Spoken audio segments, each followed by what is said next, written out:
Welcome to 1330s, which is pediatric and nursing. And we're going to be covering some metabolic disorders. So, specifically looking at hyper and hypothyroidism, congenital adrenal hyperplasia, and then diabetes. We're going to start with congenital hyperthyroidism. So, with congenital hyperthyroidism, we realize that this is a condition where the infant is born with inadequate thyroid hormone production or an absence of thyroid tissue. So, the two main causes, the most common one is when the thyroid tissue is absent or abnormally developed. It occurs more often in females, and it leads to some pretty permanent abnormalities in about 1 in 4,000 live births. The other one is a hereditary, where it's a genetic mutation affecting the thyroid hormone production. So with this, the thyroid gland's present, but it's unable to produce adequate hormones. So understanding what the thyroid does for us. During fetal development in utero, the affected fetus depends on the maternal thyroxine for about the first 20 weeks of gestation. After 20 weeks, the fetus begins to rely on its own thyroid function. So the fetus becomes deficient in thyroid hormone when the maternal supply decreases. And the clinical importance of thyroid hormone is it's essential for fetal growth. It's critical for brain tissue development. And once the child's born without treatment, the infant will suffer developmental and cognitive disabilities. So what does that look like? All right, our clinical manifestations, the cues that should be seen. Many infants appear normal at birth because of residual maternal thyroid hormone. Early symptoms might be, a high birth weight. They might have hypothermia, so that low body temperature. They might have that delayed in passing meconium stool. We could have really prolonged neonatal jaundice.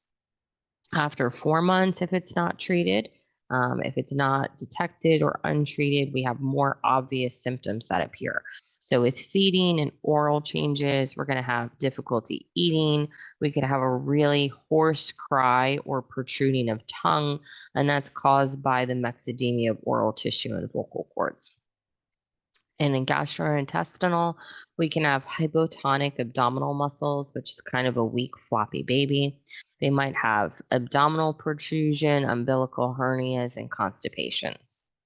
Their thermoregulation and circulation, they're going to have a subnormal temperature, so it'll be lower. They're going to have those slow pulse rates, and they're going to have cold mottled skin. Activity, lethargy, excessive sleeping, poor responsiveness. Growth and development, we're going to have stunted skeletal growth due to impaired protein synthesis, poor absorption of nutrients, and lack of bone mineralization. So they'll have dwarfism with short limbs if not treated, delayed dentition, their teeth will come in late, and then we're also going to have that cognitive impact.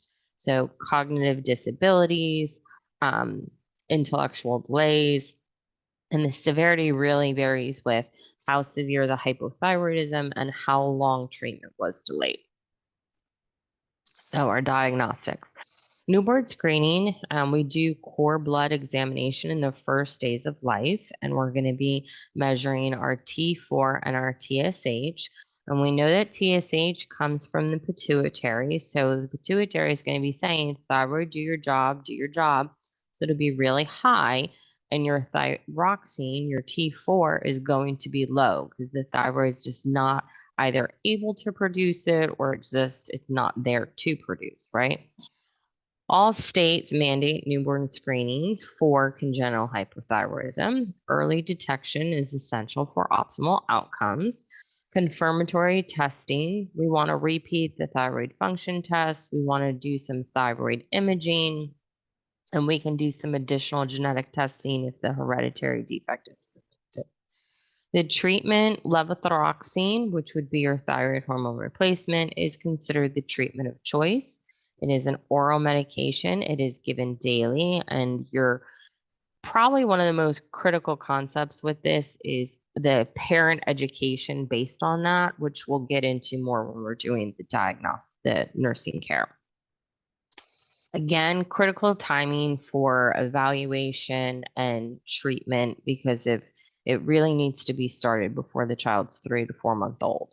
The earlier the thyroid replacement is initiated, the better the child's outcomes will be. Probability of normal growth and intellectual function is high if treatment is started early. So without early screening, hypothyroidism might not even be evident until after 4 months of age. By this time, some irreversible damage may have already occurred. This is why universal screening is so important.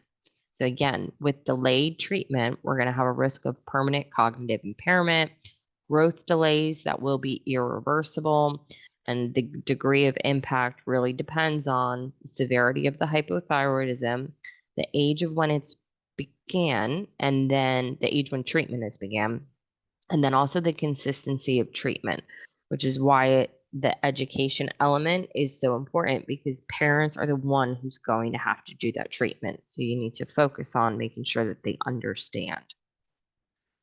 So what does this look like? All right. Levothyroxine is that thyroid replacement, all right? So we need to administer it and we need to educate on how to administer it. So we should crush the tablet and mix it with a small amount of water. It needs to be given on an empty stomach for best absorption. It should be given the same time each day. We do not mix it with soy formula because it can interfere with absorption. We do not mix it with iron or calcium supplements at the same time. So we need to be mindful that it doesn't go with iron fortified formula. The importance of daily administration. We never want to skip a dose. It's not okay to skip a dose.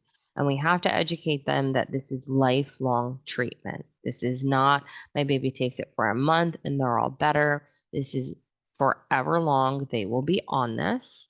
And being that the thyroid medication is going to speed things up, we also need to have the parents monitoring for a pulse. Because if the child is tachycardic, the dose might be too high. And we'll talk about that more on the next slide when we're talking about signs of excessive treatment or inadequate treatment. As the nurse, you always want to make sure that we're following this child's growth and development. These kiddos need regular follow-up. So initially it's 1 to 2 months, then it's every 3 to 6 months, and then they're monitored throughout childhood. We need to be getting a good height and weight on them. In our infants, we want to do a head circumference, and we want to monitor those developmental milestones. Of course, the height and weight and head circumference needs to be plotted on our growth charts, so don't forget those. Laboratory monitoring, initially it's 1 to 2 months until they're stable, and we're going to be doing their T4 and their TSH. Then we move on, once we're stable, to every 3 to 6 months. But again, we really need to explain to parents that just like all other medications, these are weight-based and they're also based on how the child is doing. So they might need, that's why we do that every 3 to 6 months, because we know that the childs are going to be growing, they're going to be gaining weight. So medication that was once effective will become ineffective rather quickly compared to adults. We want to adjust the medication again based on growth, lab values, and clinical response. Developmental support, we want to encourage age-appropriate stimulation, early intervention services if we see developmental delays present. So that might be to speech therapy, that might be to physical therapy, that might be to occupational therapy. It depends on what we're seeing delays in and who we're going to get them to go to help. Lots of parent education and support, right? We want to start with the basics of what hypothyroidism is, emphasize that treatment allows their child for normal development, but this is a lifelong treatment plan. This is not treatment and then stop. We want to discuss and let them know like prognosis is really good as long as we stick with our treatment plans.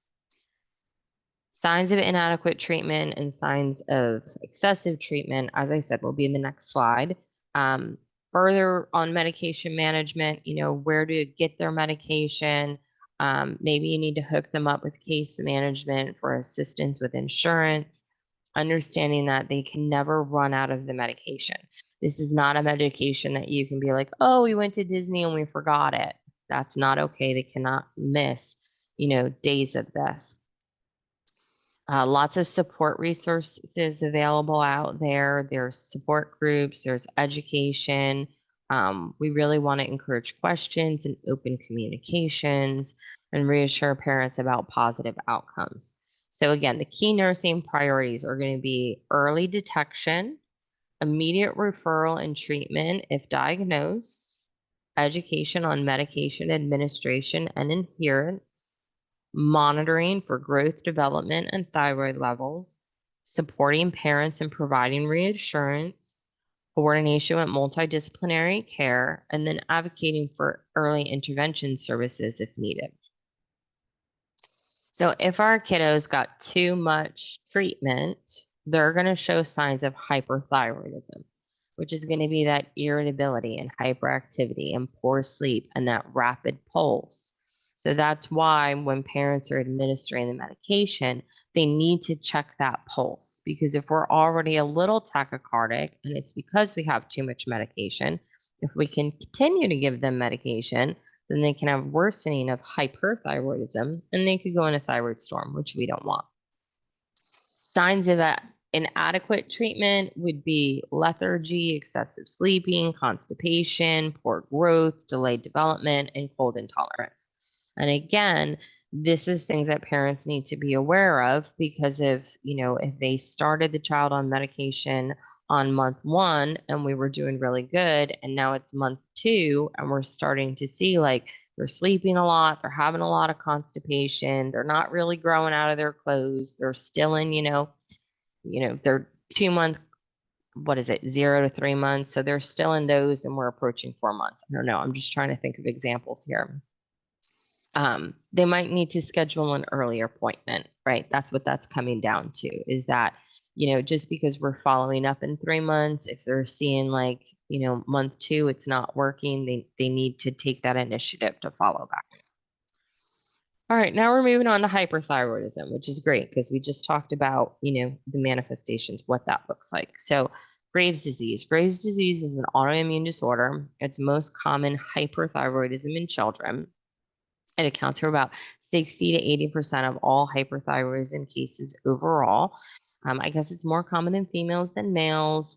The peak incidence is usually during adolescence.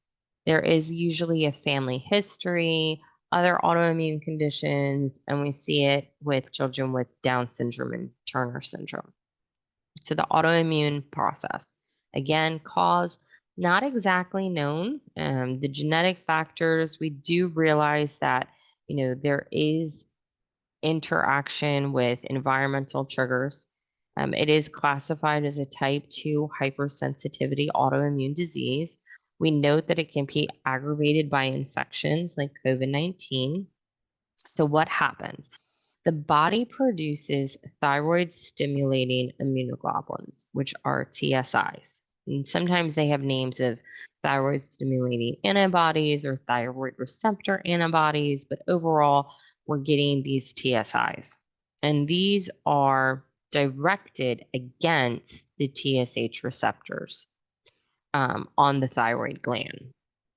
So what happens? The TSI binds to the TSH on the thyroid cells, and then it starts mimicking the action of the TSH without normal regulatory control. So it kind of overrides that natural normal feedback mechanism that we discussed in the lecture 1 of the endocrine. So this results in thyroid enlargement, which is our goiter. So thyroid hyperplasia is enlargement, which looks like the goiter. Excessive synthesis of thyroid hormones, especially T3, and an increased release of both T4 and T3. So the feedback loop disruption, high T3 and T4 levels kind of hit that pituitary TSH production, and it's inhibited. So the pituitary stopped making TSH because it doesn't want the thyroid to be doing anything. But because we have these TSI antibodies, they are saying, no, we're going to keep making TSH. So those antibodies has the thyroid to continue to overproduce despite the low levels of TSH. So when we take this kid's lab work, we're going to see really low TSH, and we're going to see really high T3 and T4s. The disease course, sometimes we can have remissions and exacerbations with this that can occur with and without treatment. It may eventually progress to destruction of the thyroid tissue, which would then lead to hypothyroidism. So I met people who said, like, well, they're telling me that I have hyperthyroidism, but they're treating me like I have hypothyroidism. And it's just because if they've had so much time of this excess that now it's no longer working. I think it's just really confusion when they tell patients it that way. Other associated autoimmune disorders that can occur with this, pernicious anemia, lupus, Addison's disease, celiac disease, and vitiligo. So our manifestations, your thyroid does a lot of stuff. So if the thyroid's running high, we're going to see a battery of signs. So when we're looking at our metabolic, we're going to have an increased metabolic rate. We're going to have a heat intolerance. We're going to have excessive sweating. We're going to have fatigue despite hyperactivity. We're going to have weight loss despite increased appetite. And we're also going to have increased thirst. When we're looking at cardiovascular, we're going to see tachycardia, palpitations, leading to increased cardiac output. We all have systolic hypertension and a widening of pulse pressures. There's also a lot of neurologic and behavioral things, which is why, when you take a mental health class, one of the things we want to rule out when people are having, nervousness, anxiety, irritability, mood swings, hyperactivity or restlessness, emotional lability, difficulty concentrating, insomnia, and sleep, those are all signs of hyperthyroidism.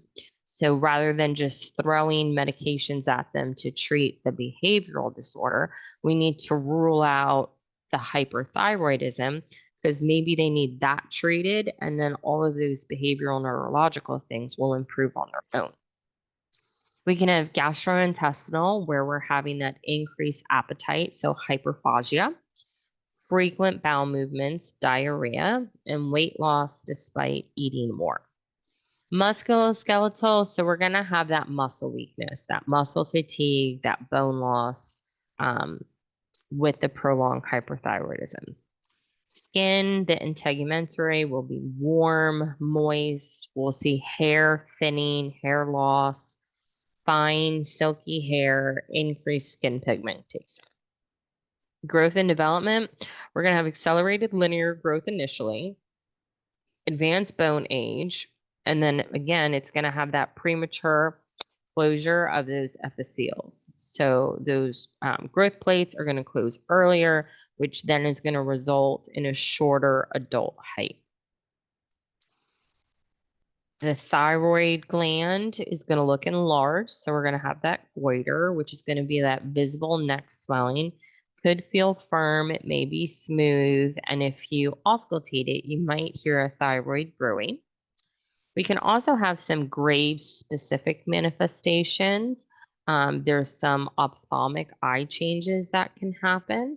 So we can have some functional abnormalities where we have lid lag, where the upper lid lags behind and it kind of has a downward gaze.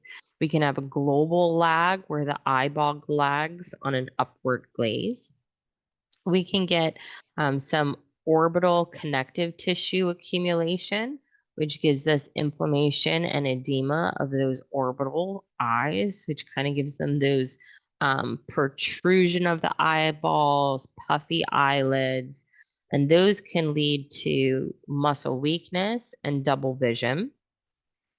They can also have some photophobia, some visual acuities, and then we can also have some myxedemia that can occur. It's less common, but it occurs in individuals with very high TSI levels, where we get subcutaneous swelling, and then we kind of get like a hardened, reddened skin, a dry, waxy appearance, and some non-pitting edema. Clinical, So what's our diagnostic? We always want to start with assessment. So we need a really thorough history. When did it start? How long's things been going on? Do we have a family history of it? Have we had any recent infections or stressors, knowing that this is kind of that immune response? What medications and supplements are we on? What's our growth parameters? Is our height and weight, changing from what it historically was? Um, can we palpate that goiter? Are we noticing that the eyes are like bulging, or are we having that lag or eye movement issues? Are they having blurred vision? What's their skin look like? How's their neurological examination? Are we having tremors, difficulty sleeping, anxiety? That's all new. And then we also want to make sure we're doing a good cardiac exam.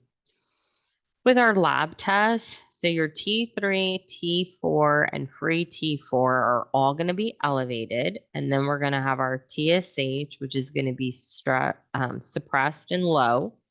We can do antibody testing. So those TSIs will be positive if it's Graves. And then other lab tests, we can do that bone x-ray, that bone age x-ray to see if we're starting to show the advanced bone aging. We can do liver function tests. We want to do those before we're starting our anti-thyroid drugs. We want to do thyroid imaging. So an ultrasound to assess the gland, the structure, if there's any nodules present. And then we also want to do a radioiodine uptake scan if we're unsure of the diagnosis. If they have an increased uptake, it's Graves' disease. And then we're going to move on to treatment. So with treatment, with kiddos, the first line of treatment is going to be that anti-thyroid medication. It's the preferred medication because we want to return their thyroid hormone levels to normal. That's like the number one thing. Typically 1 to 2 years on this, and then often we receive we have a good remission. We do need to monitor them though. So when they're on those anti-thyroid medications, we're going to be doing our thyroid function test every 4 to 6 weeks initially. Then we're going to continue to monitor them every 3 to 6 months. We need to get baseline liver function tests and then periodical. And then we also want to get a complete blood count baseline and then periodical. And of course, we're going to adjust our medication based on the client's symptoms and their lab results. There are some side effects that can go with this. Hepatotoxicity, so liver damage, is something that could occur. We can also get agranulocytosis, which is really rare, but it's a serious condition that we have a decrease in our white blood cells, which is why we want that baseline CBC and that monitoring of it. Lots of patient education for these medications. Again, this is a medication that they're going to have to take consistently, same time, every day. And also it's good to let them know that it takes, weeks to see improvements. And then they need to start, they need to know the symptoms. So you're not going to be like, oh, you can get agranulocytosis and let us know. No, you're going to have to say, if you're starting to have fever, sore throat, or other signs of infection, then we need to be concerned because it could be the agranulocytosis. Liver failure, you're not going to be like, oh, you might get liver failure. No, like if you start to see yellowing of your skin and eyes, you need to let us know. So those are those things. And then we also want to make sure another treatment goal is to relieve any symptoms.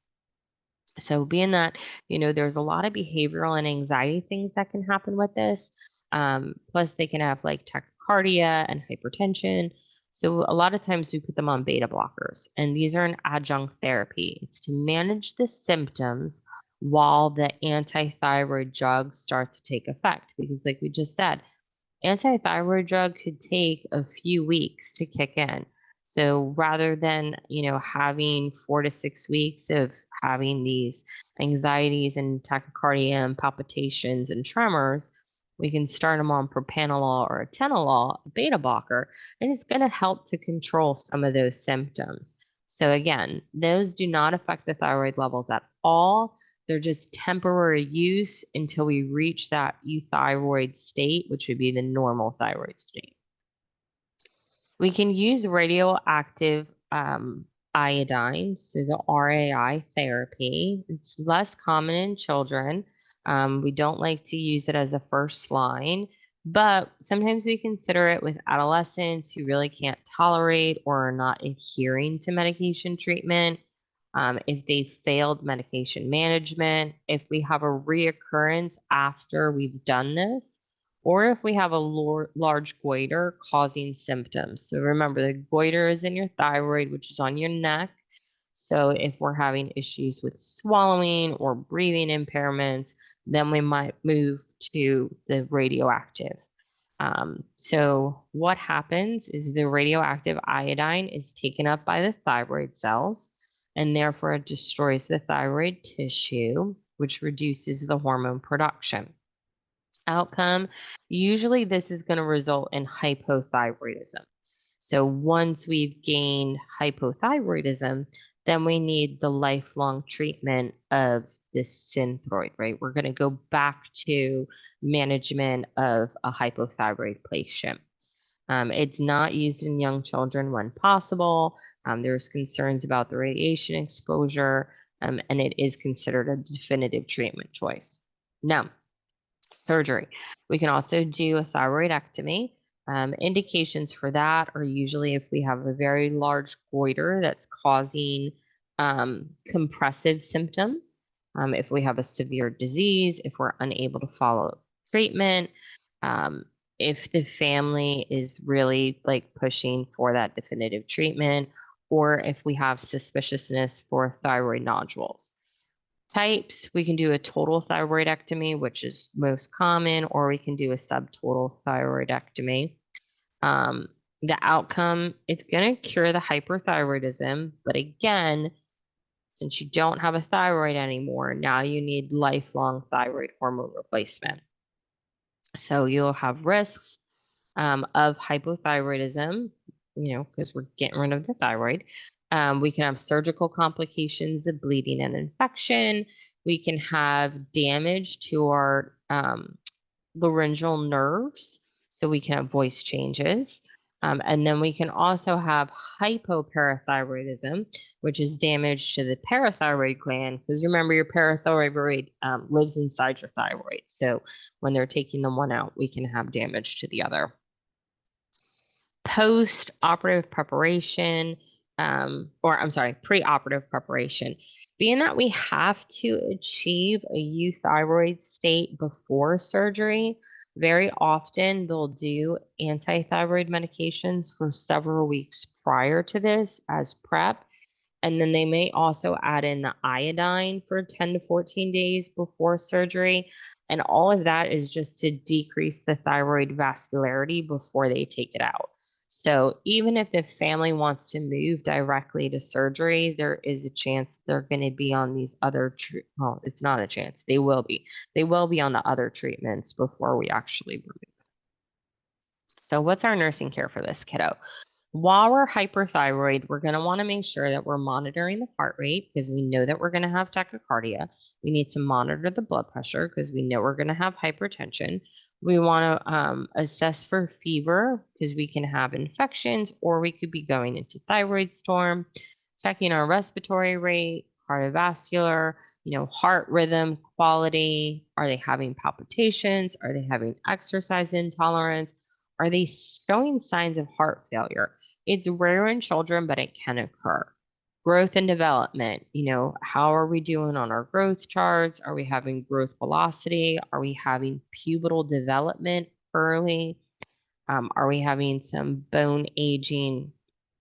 Neurological, are they having tremors? So for tremors observation, we want to have those hands outstretched and we'll look for that tremor.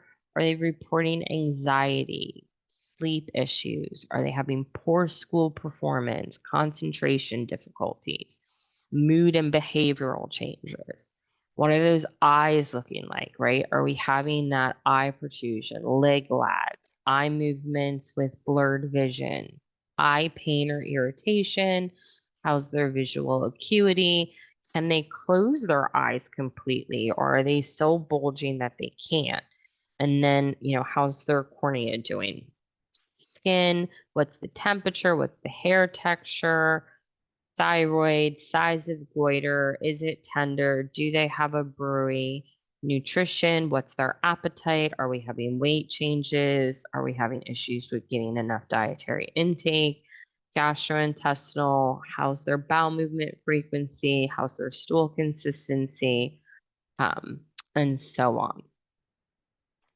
Now we're going to be looking at congenital adrenal hyperplasia. So CAH, congenital adrenal hyperplasia, is a group of autosomal recessive genetic disorder characterized by a deficiency of enzymes essential for cortisol biosynthesis in the adrenal gland. That's a mouthful. The normal adrenal cortex function. So the adrenal cortex produces 3 types of steroids. We have cortisol, which helps regulate metabolism, blood glucose, stress response, anti-inflammatory effects, and suppress ACTH production through the negative feedback loop.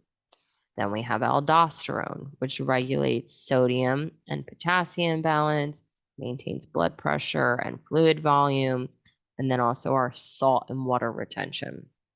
And then we have our sex hormones. So DHEA and aldosterone converted to testosterone and estrogen, and these are important for our sexual development. So the normal production pathway, we have cortisol or cholesterol, which multi-enzyme steps to cortisol, aldosterone, and androgens, which are the cortisol, the aldosterone, and the sex hormones. And then 21 hydroxylase enzyme is critical for both cortisol and aldosterone. So the most common CAH is when we have that 21 hydroxylase deficiency.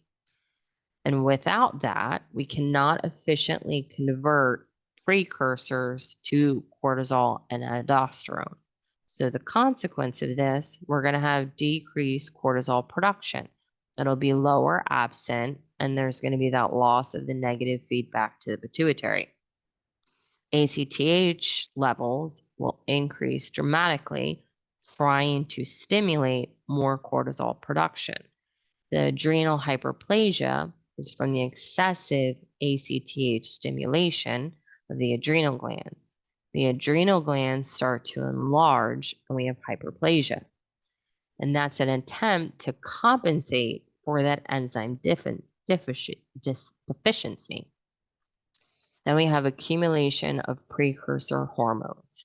So cholesterol and precursor buildup before the enzyme block, which is shunted into the androgen pathway, which doesn't require the 21 hydroxylase. And then we have an overproduction of the androgens, so that testosterone and androtestosterone. And then we'll have a decrease in aldosterone in very severe forms, which will lead to salt wasting, which is a key component to understand, where we cannot retain sodium, we cannot excrete potassium, and it leads to dehydration and electrolyte imbalances. And we know that in any patient, dehydration and electrolyte imbalances are really critical. So what's our clinical manifestations of this? So females with classic CAH at birth have virilization of the external genitalia. Sometimes this is called ambiguous genitalia. And the exposure to those excess androgens during fetal development around age 7 to 12 leads to clitoromegalia, which is an enlarged clitoris, labial fusion, which the labia then appears more like a scrotum, and a single opening for the urethra and the vagina. So In the mild form, we might just have clitoral enlargement and it won't look completely like a male genitalia. But most times when the child comes out and we have this ambiguous genitalia, then we kind of know that we need to start working up for this. When we do an internal checking those reproductive organs, those are going to be normal. We're going to see that we have ovaries, uterus, fallopian tubes. In males, the male might look completely normal. He might have enlarged penis. So unfortunately, with males, a lot of times it's not caught as quickly. When we talk about the degree of virilization, there's a scale of 1 to 5 that kind of describes the severity of it. So, how we go about this depends on the severity of the enzyme deficiency, the timing and duration of the androgen exposure, and the level of androgen production. So the importance, ambiguous genitalia needs to prompt immediate intervention, which leads to early diagnosis, especially in our females. It's a medical emergency to determine sex and check for that salt wasting. If untreated beyond that newborn period, we can have continued virilization where it progresses to masculization. They can have rapid somatic growth initially, but it's going to lead to that advanced bone age, which is going to have that premature closure of those epithelial growth plates. We're going to have a shorter adult stature. We're going to have hirsutism, which is that excessive body hair, deep voice, acne, absent or irregular menstruation, and decreased fertility. So again, with our males, they can be very normal appearing external genitalia. They might have an enlarged penis, but they're not going to have any signs to really prompt evaluation. So diagnosis for males is often missed at birth. And if either one of these guys is missed at birth, we can have that salt wasting crisis. And if that salt wasting crisis occurs, it's usually between 1 to 4 weeks after birth. And at times, if we didn't have really ambiguous genitalia on our female, or being that they were male, this might be the first indication of the congenital adrenal hyperplasia. So again, if it's untreated beyond the newborn period, we're going to see precocious puberty, so early sex development. Pubic hair can be developed by age 2 to 4. Penile enlargement, increased muscle growth, rapid early growth, advanced bone age, premature growth plate fusion, so we'll have short stature. With males, we can have a testicular adrenal rest tumor, which is a benign mass in the testes, which can lead to infertility. So now salt wasting crisis. Both sexes can have salt wasting crisis, typically 1 to 4 weeks after birth, and that's once all the maternal hormones clear. It could occur in the first few days if it's really a severe deficiency. So the pathophysiology behind this, we have that aldosterone deficiency where they cannot retain sodium, they cannot excrete potassium, which leads to progressive dehydration and electrolyte imbalances. Our signs and symptoms, we're going to have early signs of poor feeding, vomiting, diarrhea, weight loss, which is our failure to thrive, lethargy, decreased activity, and irritability. Progressive signs, dehydration, so poor skin turgor, dry mucous membranes, sunken fontanelles, decreased urine output. We can get hypotension, tachycardia, signs of cardiovascular collapse, so shock, leading to seizures, comas, and death. So your lab findings, you're going to have hyponatremia, low sodium, less than 130, hyperkalemia, high potassium, can be greater than 7, metabolic acidosis, so low pH, low bicarb, hypoglycemia, low blood sugars. Remember, you don't have cortisol. So with the cortisol deficiency, we're going to be seeing low blood sugars. We're going to have elevated 17-hydroxyprogesterone, which is our diagnostic. We're going to have elevated plasma renin activity, which will show our aldosterone deficiency, which will be low aldosterone. It's really critical to identify those salt wasting crises. It can be life-threatening and it really requires immediate treatment.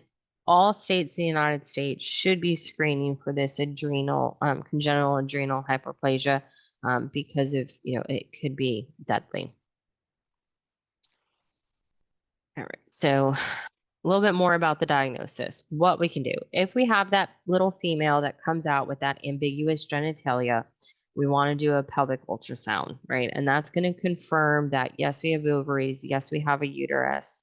And then, we can do further assessment of the internal anatomy just to make sure that, this is a biological female.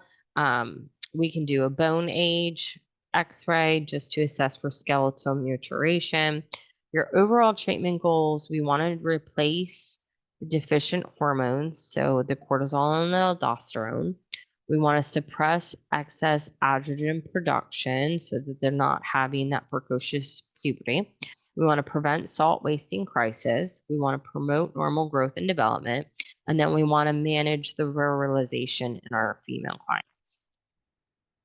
So your nursing care with this, you're primarily going to be focused on preventing the adrenal crisis, monitoring for the signs of salt wasting, preventing hypoglycemia, and maintaining fluid and electrolytes. So, cardiovascular, number one. So we want to check that cardiac function. Remember, hyperkalemia, high potassium can cause dysrhythmias, irregular heart rates, and can result in cardiac arrest. So assessing cardiac function is a top priority. This child needs to be on continuous cardiac monitoring, especially if we're in a crisis or we're symptomatic. We want to monitor for that irregular heart rate, bradycardia, EKG changes like peak T waves. We want to do our vital signs. Really, it's going to depend on your patient's condition, how often you're going to be doing them. Looking for signs of shock, so hypotension, tachycardia. They can get postural hypertension, which is a sign of that dehydration and adrenal insufficiency. And then, of course, the dysrhythmias because of the electrolyte imbalances. We want to monitor our fluids. So again, daily weights are really critical for kids. Same scale, same time, same outfit to detect for fluid loss. Monitor for their fluid status. INOs should be done, accurately every 1 to 2 hours. We're going to be monitoring for that decreased urine output, which could be a sign of dehydration, or are we having, like vomiting or diarrhea? So more dehydration assessments. What's their skin turgor? What's their mucous membranes? What's their fontanelles look like? How's their activity levels? With our lab monitoring, we want to look at hemo concentration. So if they're dehydrated, we might have an increase in hematocrit. We might have an increase in BUN, and that's a good indicator that the child's starting to become dehydrated. We want to look at our electrolytes. We're going to be watching for hyponatremia, right? It's salt wasting, so you're going to be having less sodium. We also know that we can't get rid of potassium, so we're going to have hyperkalemia, which is the critical one. We also don't have cortisol, so we want to watch for hypoglycemia. So we're going to be looking at our glucose levels. We can do some hormone tests. We can do some renin test. Further discussion about the hypoglycemia monitoring. We want to make sure that we're monitoring the glucose regularly. And then remember, during illness, poor feeding, or signs of lethargy or seizure would all be reasons to get more frequent glucose monitoring. With that cortisol deficiency, it's really going to impair the glucose regulation. So we just need a good monitoring of that. Growth and development, monitor those growth patterns. How's our height? How's our weight? How's our head circumference? plot those on the growth charts, checking that bone age periodically with those x-rays, and monitor for signs of undertreatment, which would be that the child continues to have that advanced bone age and that continued virilization. We can also have overtreatment where we get poor growth and Cushing features. So our hormone replacement therapy. We can start with hydrocortisone, which would be a glucocorticoid treatment. It corrects the cortisol deficiency. The most common drug is prednisone. It's divided into usually 2 doses to kind of mimic that natural hormone release. So 2/3 is given on arising in the morning, and then 1/3 is given at 6 p.m. at night. It's steroid treatment. So again, we never want to stop it abruptly because then it could precipitate an adrenal crisis. So the nursing responsibilities with those medications is to administer at a prescribed time, give it with food to minimize GI upset, teach the family the importance of regular dosing schedule. For the salt wasting, all right, we can give a mineral corticoid replacement, which will then maintain and restore fluid and electrolyte balance. It's a daily oral administration. The dose adjustment may be needed, especially when we're having hot weather and we're starting to lose more sodium through excessive perspiration. We want to increase it during illness, and it's usually based on renin levels. The nurse's responsibility with that is to monitor the blood pressure, monitor electrolytes, assess for adequate dosing. So adequate dosing would be, you have normal electrolytes, you have normal renin levels, you have normal blood pressure. If it's inadequate, we're going to have hypotension, hyponatremia, hyperkalemia, and elevated renin levels. If we have excessive treatment, we're going to have hypertension, edema, and suppressed renin. You can do sodium supplements also with the infants who are salt wasting. This may require additional sodium chloride supplements, especially in that first year of life. So we want to monitor those serum sodium levels, and we need to stress dosing during our sick days. So during illness or stress or surgery, we need to increase those glucocorticoid doses, sometimes 2 to 3 times the maintenance level, because the body cannot mount that normal cortisol increase that the body needs during stress response. So by doing this, we prevent the child from going into an adrenal crisis. Lots of family education. When do you increase the dose? If your kiddo has a fever greater than 101, if they're having vomiting or diarrhea, if they're having severe illness or infection, if we're having surgery or trauma, or in times of extreme stress. Those are all going to be reasons to increase it. They really should contact their provider for specific instructions. If they're unable to take their oral medication due to the fact that they're vomiting and they're just not keeping anything down, they need to seek emergency care, because then we have to do IV hydrocortisone. This is not something that they can be like, well, we're just going to miss a dose or 2. It's okay. That's not okay. So lots of important medication precautions. They need to avoid certain interventions without provider consultation. So like salt restriction should never be started without considering whether it might lead to an adrenal crisis.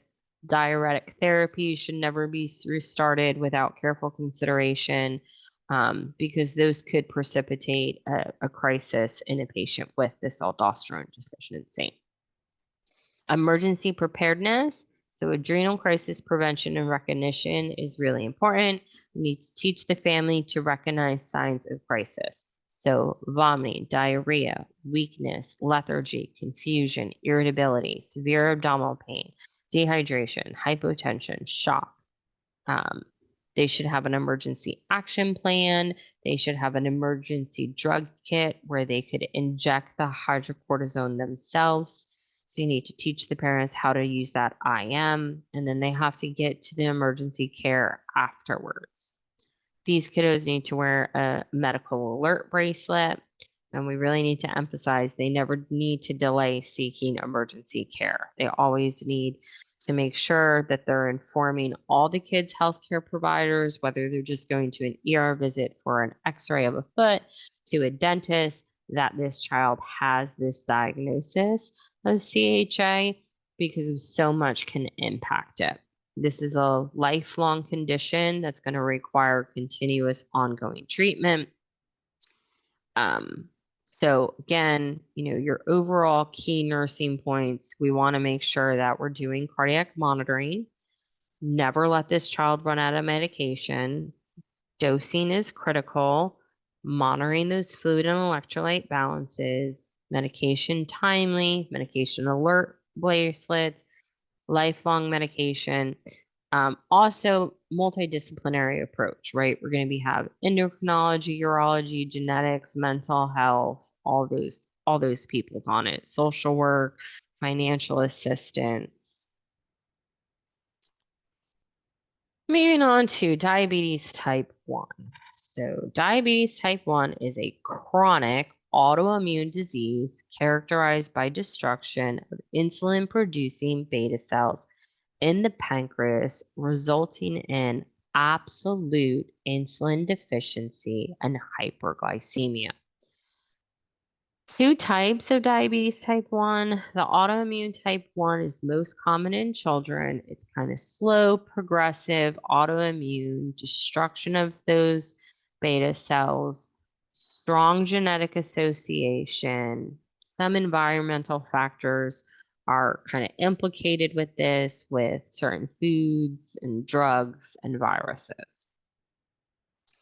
What we have happen is we have a gene environment interaction, which is a formation of an autoantigens.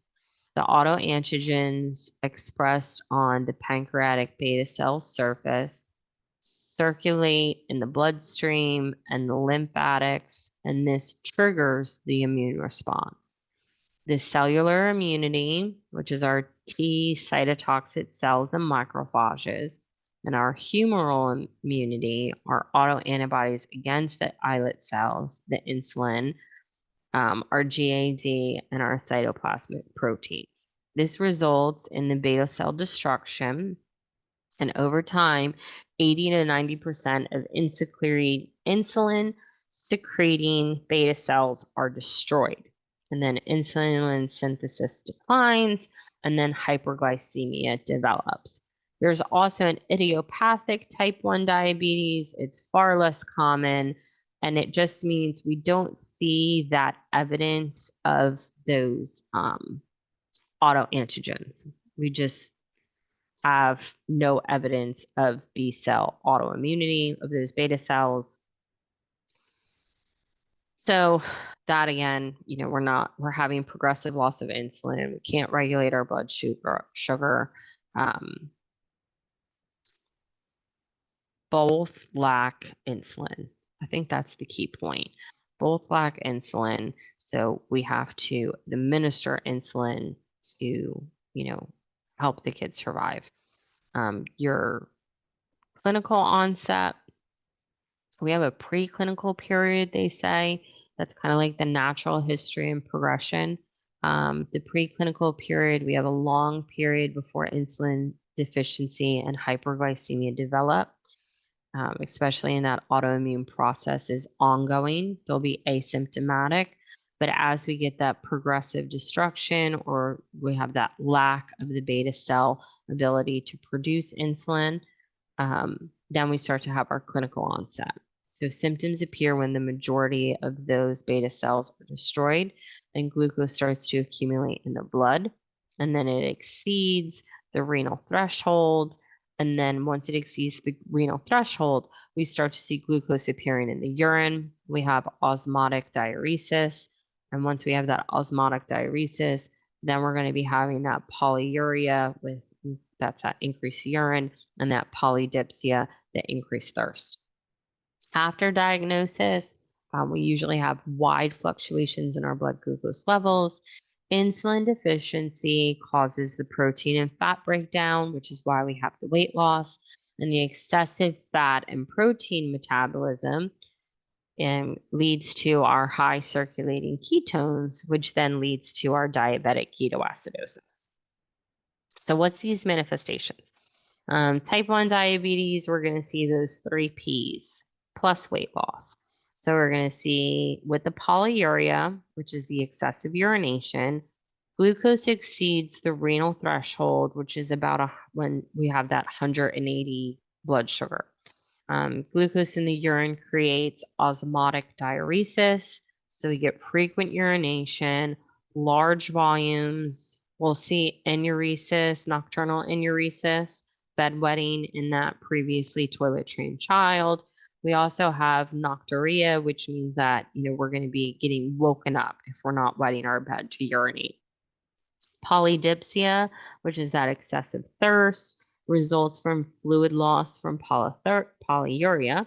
Dehydration stimulates thirst. The child's constantly drinking. Polyphagia is that excessive hunger. So cellular starvation despite high blood glucose. So what happens is glucose can't enter the cell without insulin. So even though it's high in your bloodstream, it's not high in your tissue cells. So then we have an increased appetite and frequent eating.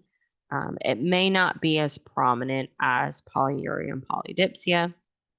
And then we have weight loss. So despite increased appetite, the body breaks down fat and protein for energy. We get muscle wasting and we get unexplained weight loss, which is a concerning sign.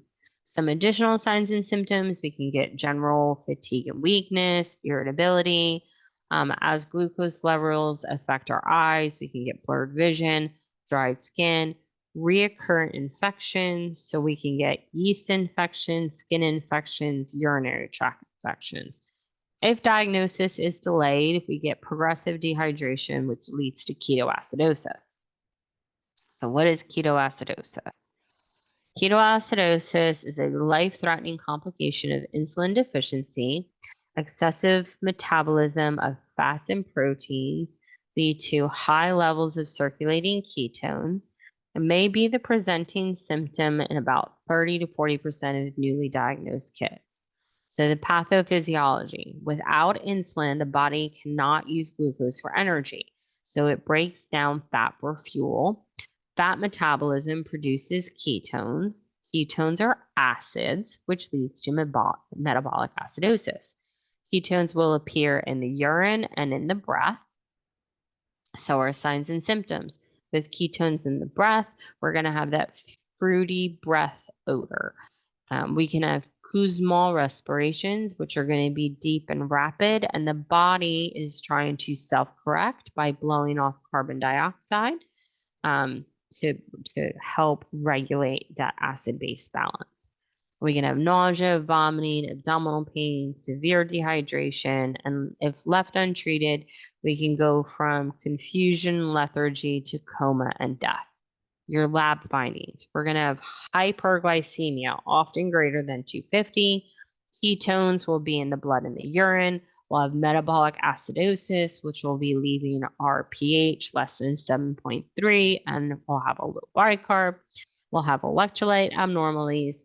This treatment requires immediate hospitalization, IV fluids for rehydration, IV insulin, electrolyte replacement, especially the potassium, and treatment of underlying causes. So a little bit more about the diagnostic evaluation. If we have a fasting glucose greater than 126 on 2 occasions, we diagnose diabetes. If we have a random glucose greater than 200 with symptoms of diabetes, we diagnose. If we have a hemoglobin A1C, which remember that's kind of that 60 to 90 day average, greater than 6.5, diabetes. We can also do a glucose tolerance test, but that's really less common in kids. To get that diagnosis of diabetes type 1, we have to do autoantibody tests. The test looks at those islet cells, the insulin autoantibodies, some GAD antibodies, some tyrosine phosphate antibodies, and it's usually positive in 85 to 90% of newly diagnosed type 1 diabetics. We can also look at C-peptides, which is the byproduct of insulin production. These can be lower absent in type 1, and it also helps to distinguish between type 1 and type 2. We can also check our urine ketones. And if you have positive urine ketones, then we want to move on to blood levels.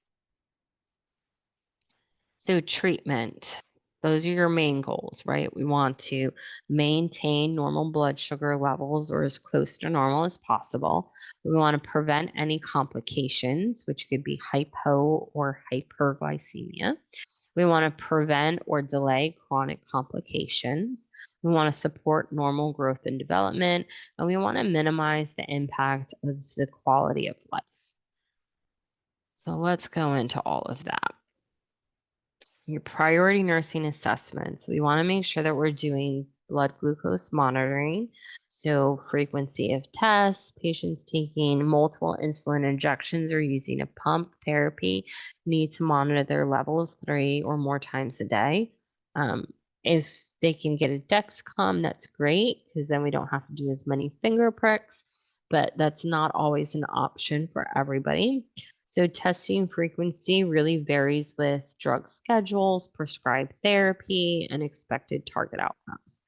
And then we have the need for increased monitoring when we have illness, changes in activity levels, changes in medication, and growth spurt. So education for blood glucose monitoring techniques, proper hand washing, how to obtain the blood sample, how to maintain the equipment, which would also be storing the equipment, running those calibrations, how they're going to record their results and interpret their results. And these are all education elements that really need a teach back strategy just to verify that the people that we're teaching understand it and are fully competent in it. We want to also assess for common errors, like failing to obtain a sufficient blood drop, poorly storing the strips, using expired strips, not changing code numbers, or using expired meters. We want to assess for signs of hypoglycemia. So we want to recognize signs for if it's neurogenic involvement, like shaking, trembling, sweating, anxiety, nervous, palpitations, tachycardia, hunger, pallor, difficulty concentrating, confusion, weakness, blurred vision, headaches, dizziness, slurred speech, seizures, loss of consciousness. We also want to monitor for common causes of too much insulin, if they're delaying or missing meals, if they're having alcohol consumption, especially in our adolescents, if they're having increased physical activity without adjustment of their insulin. Those are all things that can lead to hypoglycemia. We also need to do preventative assessments. So we need to review indications of hypoglycemia, frequency of episodes, lots of diabetes contact, especially if they're having 2 or more hypoglycemic episodes in a week, and then how to manage those, which I think we'll talk about in a little bit. And then we also need to assess for hyperglycemia. So are we going into DKA? And remember, that's that polyuria, polydipsia, polyphagia, blurred vision, fatigue, headaches. Warning signs of DKA would be that the glucose is consistently greater than 250. If we're having those Kussmaul respirations, fruity breath and odor, altered mental status. So assessment actions with those, we can have increased incidences of those when we're ill. Parents need to check those sugars more often.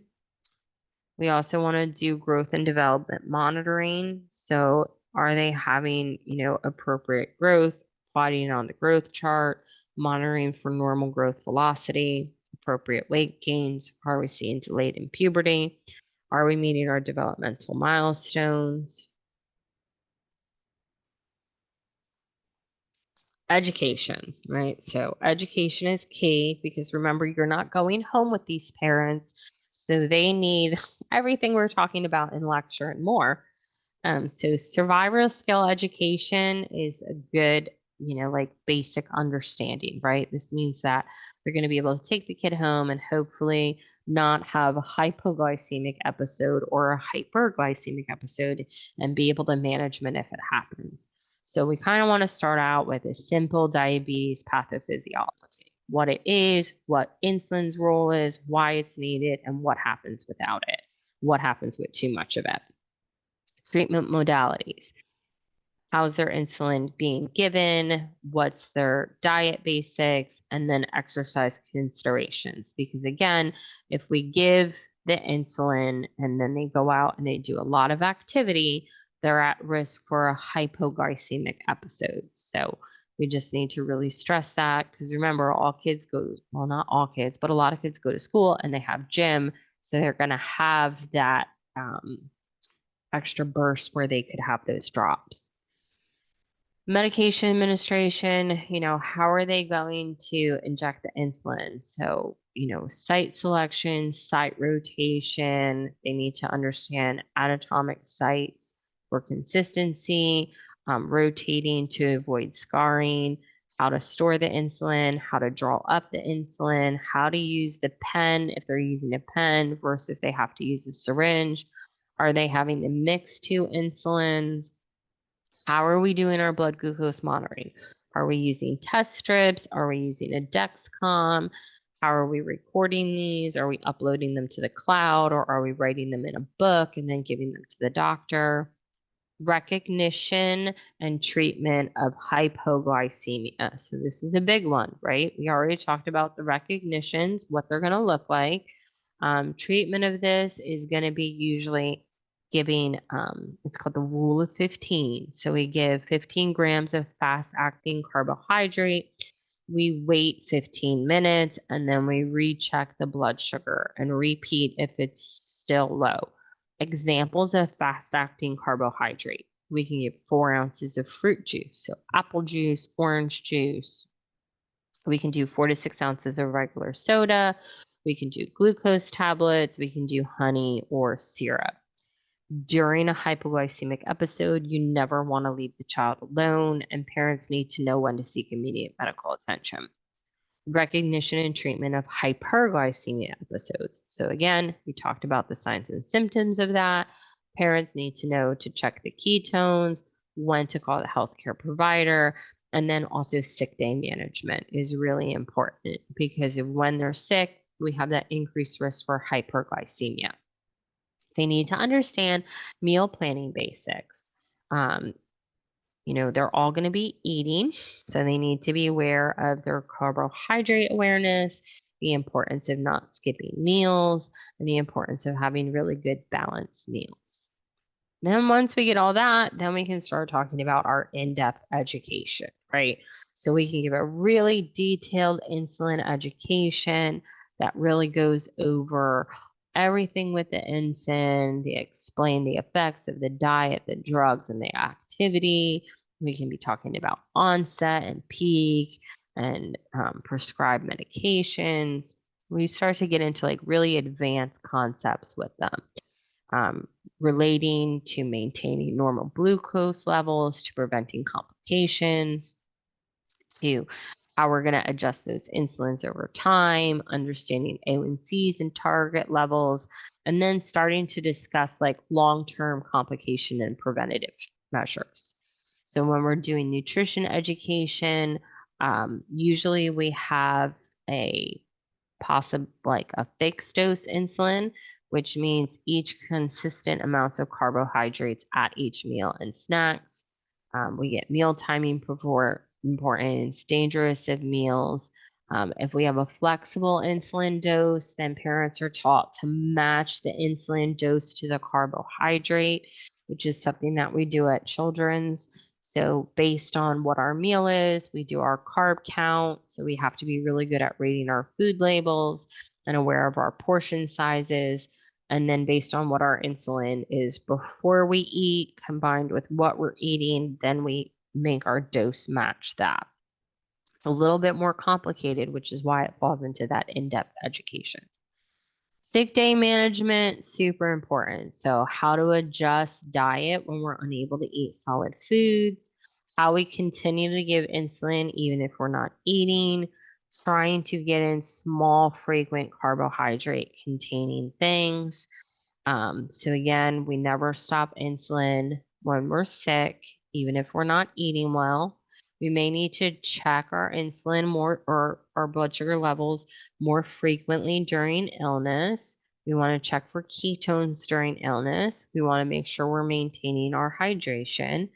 We want to replace solid foods with carbohydrate containing liquids if we're unable to eat. And we want to contact our health provider if we get persistent vomiting and diarrhea, if we have blood sugars greater than 250 that are not responding to treatments, if we have moderate to large ketones, if we have signs of dehydration, if we have difficulty breathing, or altered mental status.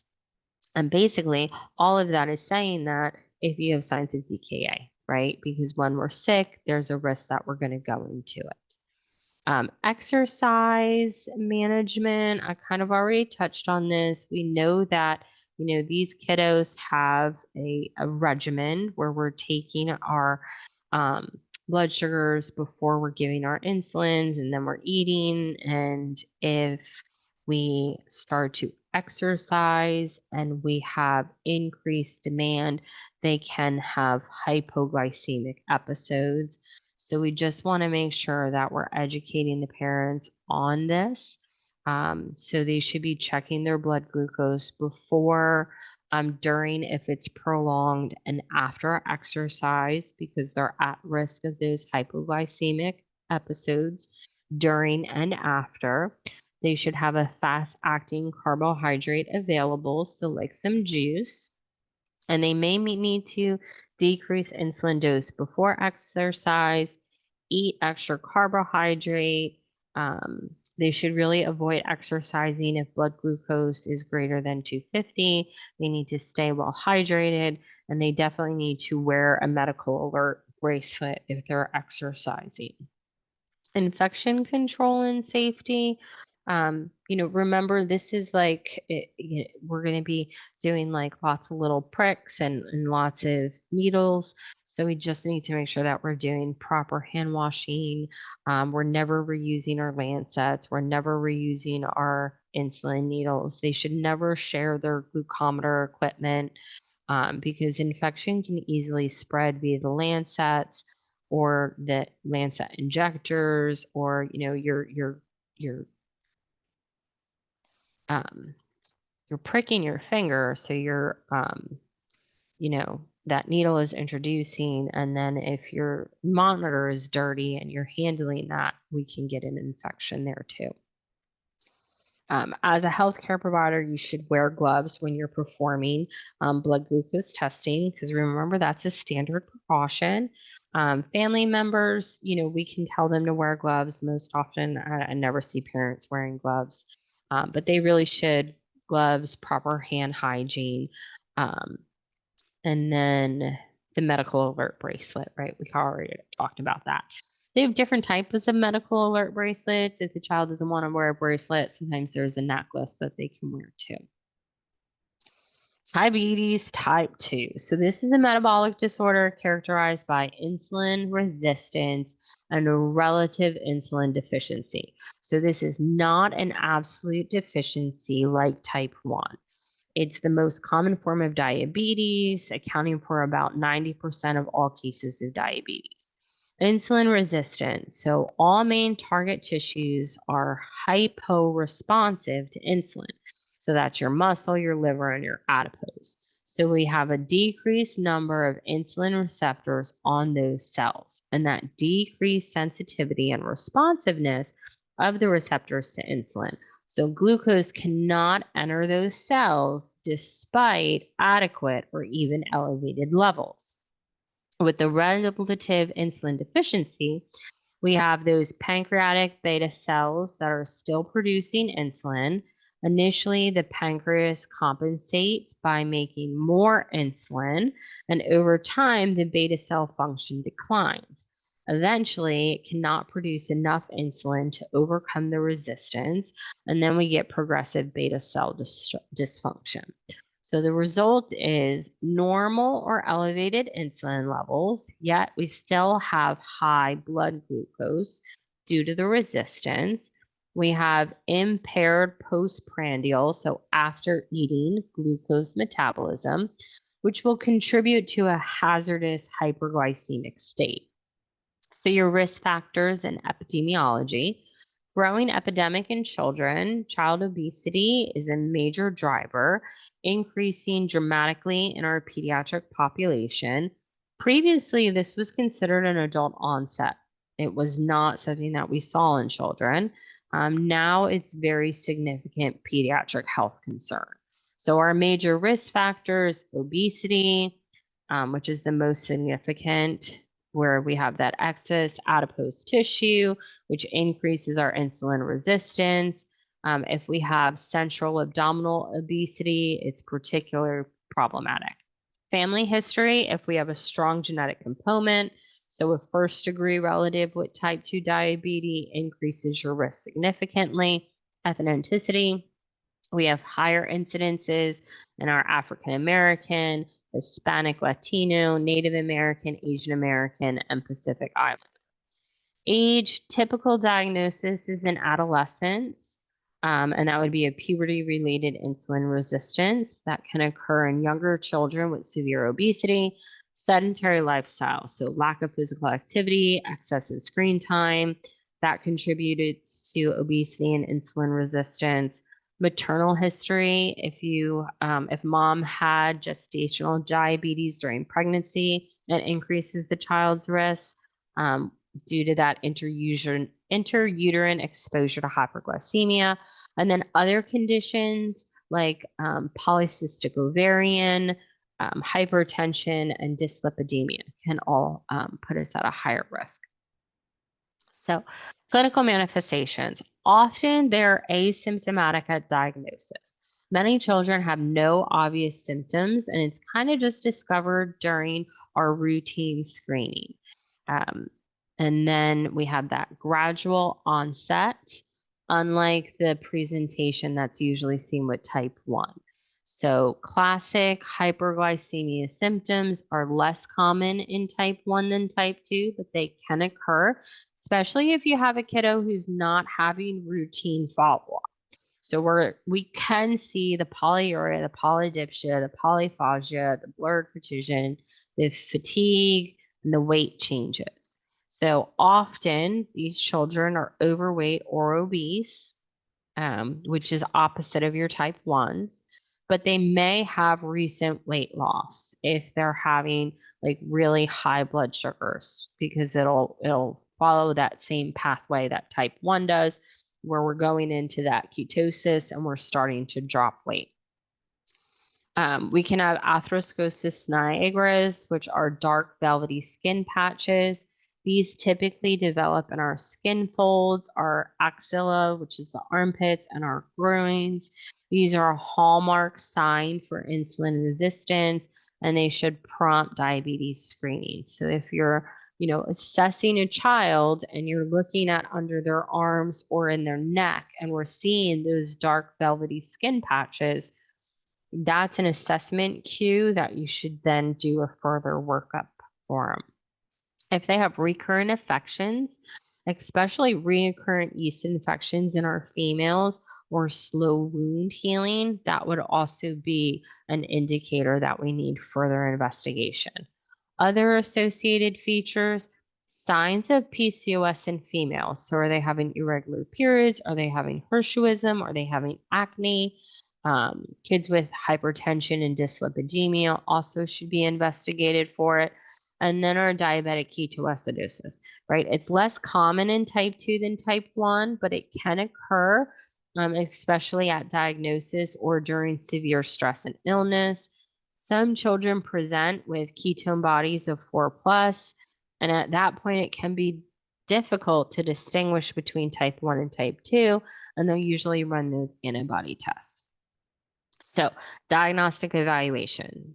Plasma glucose levels fasting greater than 126 on 2 separate occasions. And it needs to be at least 8 hours of fasting to complete it. Random blood glucose greater than 200 with symptoms of diabetes. A1C greater than or equal to 6.5. And remember that A1C is that, 60 to 90 days.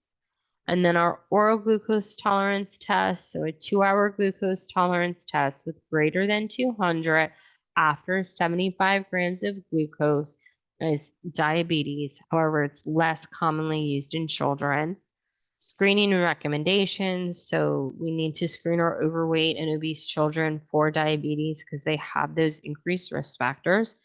And then the additional testing that we can do to kind of determine if this is type 2 versus type 1, we can do those autoantibody testings, which will be positive in type 1, not in type 2. And we can do C-peptide levels, which is normal or high in type 2 and low and absent in type 1. We also want to assess our lipid panels, our LFTs, a urinalysis, and a TSH.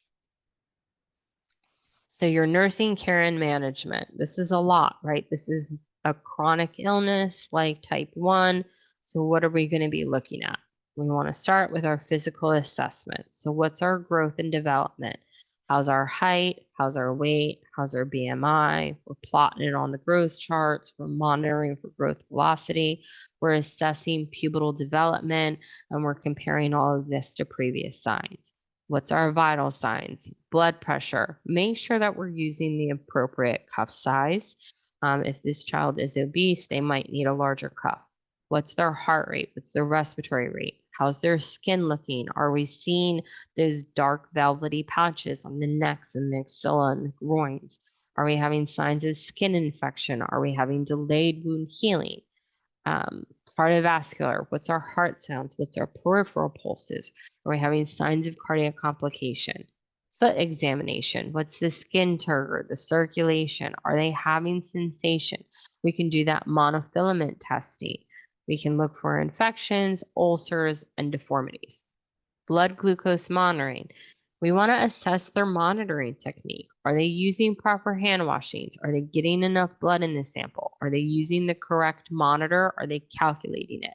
Are they using their strips that are stored appropriately and within expiration dates? Are they recording the results? Are they able to understand the results? How's their glucose patterns been? Are they having good fasting glucose levels? How's their after meal levels? Are there patterns to this? What's the relationship to meals, activities, and medications?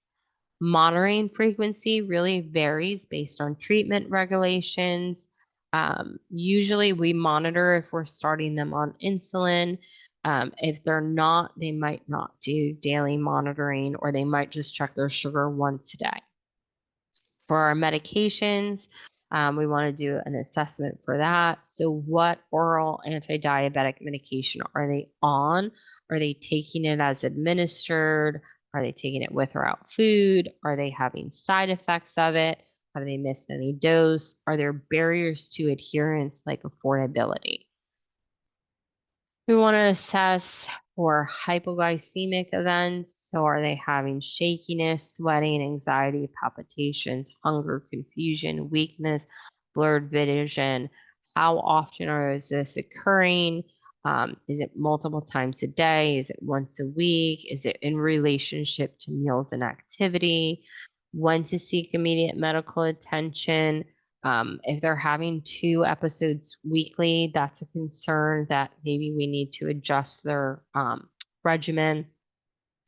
Do they have those easily digestible carbohydrates like glucose tablets or 4 ounces of juice on them? They also need hyperglycemia understanding. So are we having periods of polyuria, polydipsia, blurred vision, fatigue, frequent infections, slow wound healings? These guys need sick day management too, right? Because we know that Hyperglycemia often develops before an infection, symptoms, and can serve as a warning sign that infection is developing. They need to know what their blood glucose levels are. And then we want to also do a nutrition assessment. So, what's our dietary intake? 24-hour food recall is great. What's their usual meal patterns? What's their portion sizing? Are they snacking too much? Are they getting too much fast foods? Beverages are huge. There's tons of sugars and carbs in beverages. So are they reading those labels and checking for those like hidden sugars that we don't always think about? Are we doing family meals? Who's preparing the meals? Are we eating together? Or is this kiddo having to find food on their own and they're eating a lot of like processed frozen foods that again, that can have hidden carbohydrates in them? Assessing their activity level. You know, we want them to exercise, we want them to have good daily physical activity, participation in sports if possible, but there's a lot of barriers to physical activity like time constraints, motivation, safety concerns, and access to facilities that they can do it. We want to assess for a psychosocial assessment. How's their emotional well-being? Are they having anxiety? Are they having body image concerns? Are we having issues with self-esteem? How's their coping? Are they able to accept the diagnosis? What's their emotional response? What's their family dynamics? Is their parent involved in care or are they kind of taking a back seat? Do they have siblings that are helping them out? Are they doing well in school? Are they adhering to their treatments, their dietary adherence, physical activity, making their healthcare visits, and then just assessing for their physical, cognitive, and emotional limitations, right? What is their literacy assessment? Are they able to read? Are they able to understand written materials? Can they understand how to read the printed information on their insulin labels? Are they able to understand the markings on the syringes and the equipment? Can they, use the equipment? Do they have the dexterity for that? Manual dexterity for the ability to handle syringes and lancets really needs fine motor coordination skills.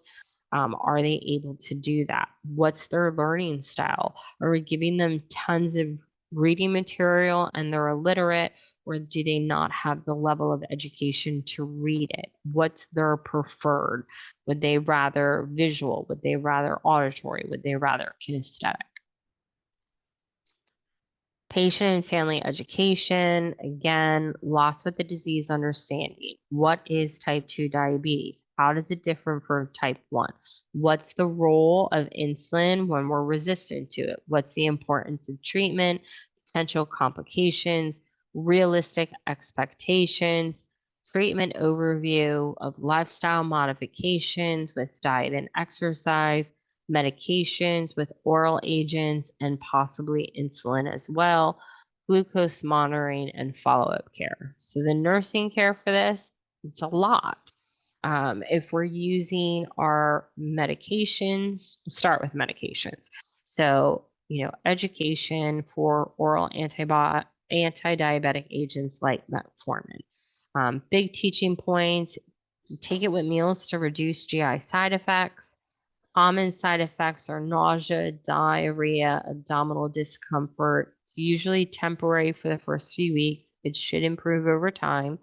We usually want to start with a low dose to reduce the amount of GI side effects and then gradually increase it. They should not skip doses. They should inform the healthcare provider if vomiting and diarrhea persists.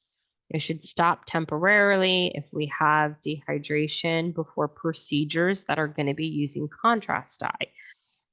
Because if between the metformin and the contrast dye, we can do a lot of permanent kidney damage. We want to be monitoring our glucose levels, watching for hypoglycemia. It's rare with metformin alone, but it can occur, and they need to report persistent side effects.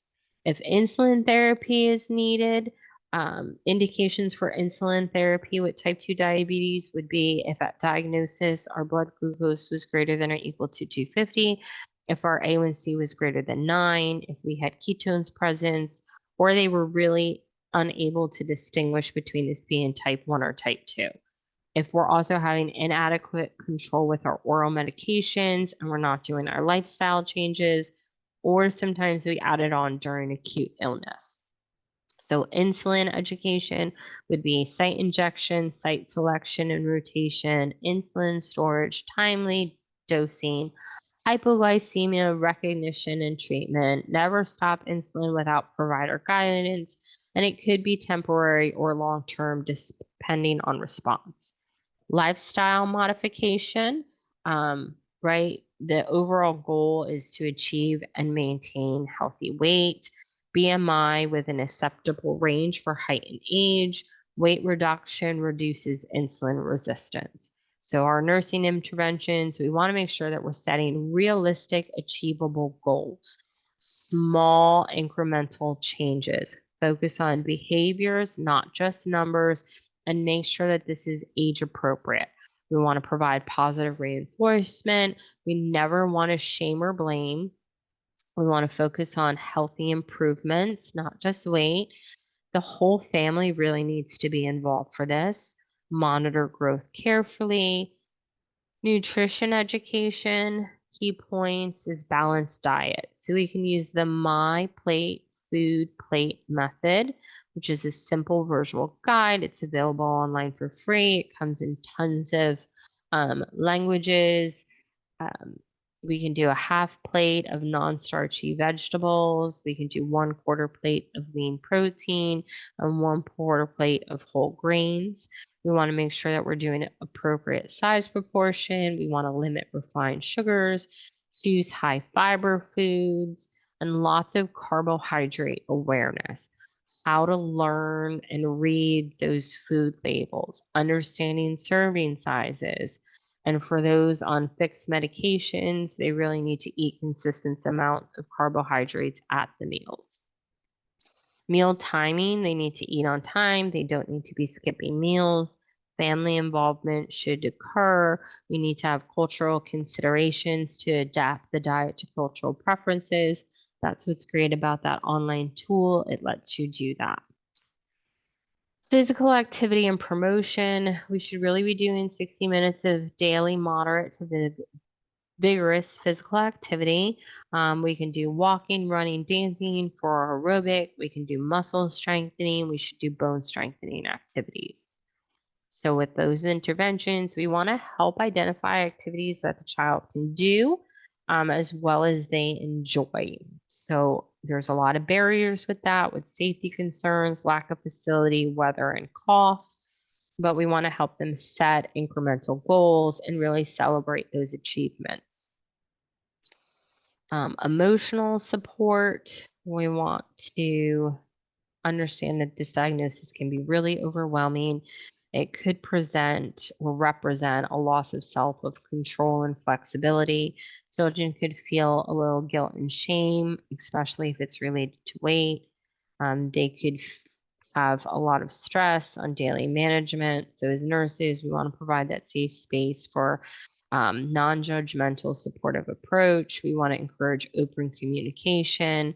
We want to address any stigma. So, if we're seeing that they're blaming themselves or they're misunderstanding it or they're being bullied, we want to just emphasize, it's not their fault and provide them resources and peer support. Got to get that family involved. That will help for compliance. Sick. Where am I? Overall, we want to make sure that they understand how to care for themselves, how they're going to do their blood sugar monitoring, how they're going to do their nutrition, preventing complications by following their medications, understanding their sick day management, when to seek immediate medical attention. And then we do have some adolescent considerations.